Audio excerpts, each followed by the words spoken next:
armados, que tienen a su disposición cárceles y otros elementos. Tenemos derecho a hablar de destacamentos especiales de hombres armados, pues el poder público propio de todo Estado no coincide directamente con la población armada, con su organización armada espontánea.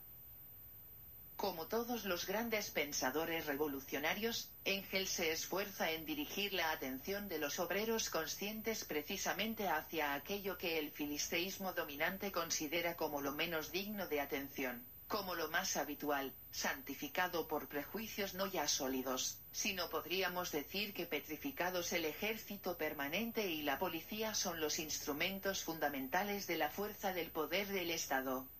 Pero, ¿puede acaso ser de otro modo? Desde el punto de vista de la inmensa mayoría de los europeos de fines del siglo XIX, a quienes se dirigía Engels y que no habían vivido ni visto de cerca ninguna gran revolución, esto no podía ser de otro modo. Para ellos, era completamente incomprensible esto de una organización armada espontánea de la población. A la pregunta de por qué ha surgido la necesidad de destacamentos especiales de hombres armados, policía y ejército permanente, situados por encima de la sociedad y divorciados de ella, el filisteo del occidente de Europa y el filisteo ruso se inclinaban a contestar con un par de frases tomadas de prestado de Spencer o de Mikhailovsky, remitiéndose a la complejidad de la vida social, a la diferenciación de funciones, etc. Estas referencias parecen científicas y adormecen magníficamente al filisteo, velando lo principal y fundamental, la división de la sociedad en clases enemigas irreconciliables. Si no existiese esa división, la organización armada espontánea de la población se diferenciaría por su complejidad, por su elevada técnica, etc., de la organización primitiva de la manada de monos que manejan el palo, o de la del hombre prehistórico, o de la organización de los hombres agrupados en la sociedad del clan, pero semejante organización sería posible. Si es imposible, es porque la sociedad civilizada se halla dividida en clases enemigas, y además irreconciliablemente enemigas, cuyo armamento espontáneo conduciría a la lucha armada entre ellas. Se forma el Estado, se crea una fuerza especial, destacamentos especiales de hombres armados, y cada revolución, al destruir el aparato del Estado, nos indica bien visiblemente cómo la clase dominante se esfuerza por restaurar los destacamentos especiales de hombres armados a su servicio, cómo la clase oprimida se esfuerza en crear una nueva organización de este tipo, que sea capaz de servir no a los explotadores, sino a los explotados. En el pasaje citado, Engels plantea teóricamente la misma cuestión que cada gran revolución plantea ante nosotros prácticamente de un modo palpable y, además, sobre un plano de acción de masas, a saber, la cuestión de las relaciones mutuas entre los destacamentos especiales de hombres armados y la organización armada espontánea de la población. Hemos de ver cómo ilustra de un modo concreto esta cuestión la experiencia de las revoluciones europeas y rusas. Pero volvamos a la exposición de Engels. Engels señala que, a veces, por ejemplo, en algunos sitios de Norteamérica, este poder público es débil. Se trata aquí de excepciones raras dentro de la sociedad capitalista y de aquellos sitios de Norteamérica en que imperaba, en el periodo preimperialista, el colono libre, pero que, en términos generales, se fortalece. Este poder público se fortalece a medida que los antagonismos de clase se agudizan dentro del Estado y a medida que se hacen más grandes y más poblados los estados colindantes. Basta fijarse en nuestra Europa actual, donde la lucha de clases y el pugilato de conquistas han encumbrado al poder público a una altura en que amenaza con devorar a toda la sociedad y hasta al mismo Estado. Esto fue escrito no más tarde que a comienzos de la década del 90 del siglo pasado. El último prólogo de Engels lleva a la fecha del 16 de junio de 1891. Por aquel entonces, comenzaba apenas en Francia, y más tenuemente todavía en Norteamérica y en Alemania, el viraje hacia el imperialismo. tanto en el sentido de la dominación completa de los trusts, como en el sentido de la omnipotencia de los grandes bancos, en el sentido de una grandiosa política colonial, etc. Desde entonces, el pugilato de conquistas ha experimentado un avance gigantesco, tanto más cuanto que a comienzos de la segunda década del siglo XX el planeta ha resultado estar definitivamente repartido entre estos conquistadores en pugilato, es decir, entre las grandes potencias rapaces. Desde entonces, los armamentos terrestres y marítimos han crecido en proporciones increíbles, y la guerra de pillaje de 1914 a 1917 por la dominación de Inglaterra o Alemania sobre el mundo, por el reparto del botín, ha llevado al borde de una catástrofe completa la absorción de todas las fuerzas de la sociedad por un poder estatal rapaz. Ya en 1891, Engels supo señalar el pugilato de conquistas como uno de los más importantes rasgos distintivos de la política exterior de las grandes potencias. Y los canallas socialchauvinistas de los años 1914-1917, en que precisamente este pugilato, agudizándose más y más, ha engendrado la guerra imperialista, encubren la defensa de los intereses rapaces de su burguesía con frases sobre la defensa de la patria, sobre la defensa de la república y de la revolución y con otras frases por el estilo. Apartado 3. El Estado, arma de explotación de la clase oprimida. Para mantener un poder público aparte, situado por encima de la sociedad, son necesarios los impuestos y las deudas del Estado. Los funcionarios, pertrechados con el poder público y con el derecho a cobrar impuestos, están situados, dice Engels, como órganos de la sociedad, por encima de la sociedad. A ellos ya no les basta, aun suponiendo que pudieran tenerlo, con el respeto libre y voluntario que se les tributa a los órganos del régimen gentilicio. Se dictan leyes de excepción sobre la santidad y la inviolabilidad de los funcionarios. El más despreciable polizonte tiene más autoridad que los representantes del plan, pero incluso el jefe del poder militar de un estado civilizado podría envidiar a un jefe de clan por el respeto espontáneo que le profesaba a la sociedad. Aquí se plantea la cuestión de la situación privilegiada de los funcionarios como órganos del poder del Estado. Lo fundamental es saber, ¿qué los coloca por encima de la sociedad?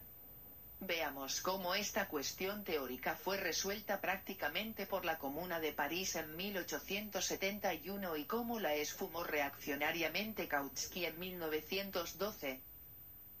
Cómo el Estado nació de la necesidad de tener a raya los antagonismos de clase, y cómo, al mismo tiempo, nació en medio del conflicto de estas clases, el Estado lo es, por regla general, de la clase más poderosa, de la clase económicamente dominante, que con ayuda de él se convierte también en la clase políticamente dominante, adquiriendo así nuevos medios para la represión y explotación de la clase oprimida. No fueron solo el Estado antiguo y el Estado feudal órganos de explotación de los esclavos y de los campesinos siervos y vasallos, también el moderno Estado representativo es instrumento de explotación del trabajo asalariado por el capital. Sin embargo, excepcionalmente, hay periodos en que las clases en pugna se equilibran hasta tal punto, que el poder del Estado adquiere momentáneamente, como aparente mediador, una cierta independencia respecto a ambas. Tal aconteció con la monarquía absoluta de los siglos XVII y XVIII, con el bonapartismo del primero y del segundo imperio en Francia, y con Bismarck en Alemania. Y tal ha acontecido también, agregamos nosotros, con el gobierno de Kerensky, en la Rusia republicana, después del paso a las persecuciones del proletariado revolucionario, en un momento en que los soviets, como consecuencia de hallarse dirigidos por demócratas pequeño-burgueses, son ya impotentes, y la burguesía no es todavía lo bastante fuerte para disolverlos pura y simplemente. En la República Democrática, prosigue Engels, la riqueza ejerce su poder indirectamente, pero de un modo tanto más seguro, y lo ejerce, en primer lugar, mediante la corrupción directa de los funcionarios, Norteamérica, y, en segundo lugar, mediante la alianza del gobierno con la bolsa, Francia y Norteamérica. En la actualidad, el imperialismo y la dominación de los bancos han desarrollado, hasta convertirlos en un arte extraordinario, estos dos métodos adecuados para defender y llevar a la práctica la omnipotencia de la riqueza en las repúblicas democráticas, sean cuales fueren. Sí, por ejemplo, en los primeros meses de la República Democrática Rusa, en los meses que podemos llamar de la luna de miel de los socialistas, socialrevolucionarios y mencheviques, con la burguesía, en el gobierno de coalición, el señor Balchinsky saboteó todas las medidas de restricción contra los capitalistas y sus latrocinios, contra sus actos de saqueo en detrimento del fisco mediante los suministros de guerra, y sí, al salir del ministerio, el señor Balchinsky, sustituido, naturalmente, por otro Balchinsky exactamente igual, fue recompensado por los capitalistas con un puestecito de 120.000 rublos de sueldo al año. ¿Qué significa esto? ¿Es un soborno directo o indirecto? ¿Es una alianza del gobierno con los consorcios o son solamente lazos de amistad? ¿Qué papel desempeñan los Chernov y los Tsereteli, los Aksentiev y los Skobelev? ¿El de aliados directos o solamente indirectos de los millonarios malversadores de los fondos públicos?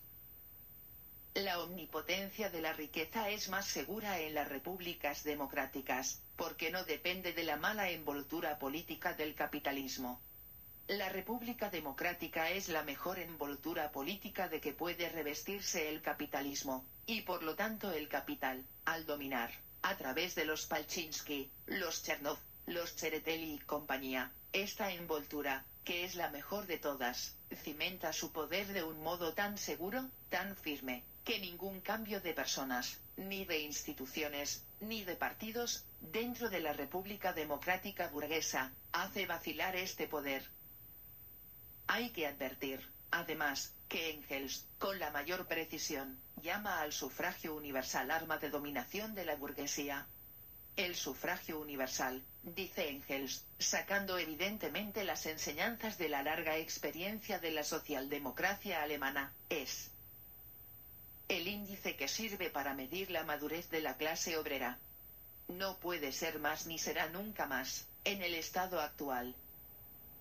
Los demócratas pequeño-burgueses, por el estilo de nuestros socialrevolucionarios y mencheviques, y sus hermanos carnales, todos los socialchauvinistas y oportunistas de la Europa occidental, esperan, en efecto, más del sufragio universal. Comparten ellos mismos e inculcan al pueblo la falsa idea de que el sufragio universal es, en el estado actual, un medio capaz de expresar realmente la voluntad de la mayoría de los trabajadores y de garantizar su efectividad práctica. Aquí no podemos hacer más que señalar esta idea mentirosa, poner de manifiesto que esta afirmación de Engels completamente clara, precisa y concreta, se falsea a cada paso en la propaganda y en la agitación de los partidos socialistas oficiales, es decir, oportunistas. Una explicación minuciosa de toda la falsedad de esta idea, rechazada aquí por Engels, la encontraremos más adelante, en nuestra exposición de los puntos de vista de Marx y Engels sobre el estado actual. En la más popular de sus obras, Engels traza el resumen general de sus puntos de vista en los siguientes términos. Por tanto, el Estado no ha existido eternamente. Ha habido sociedades que se las arreglaron sin él, que no tuvieron la menor noción del Estado ni del poder estatal.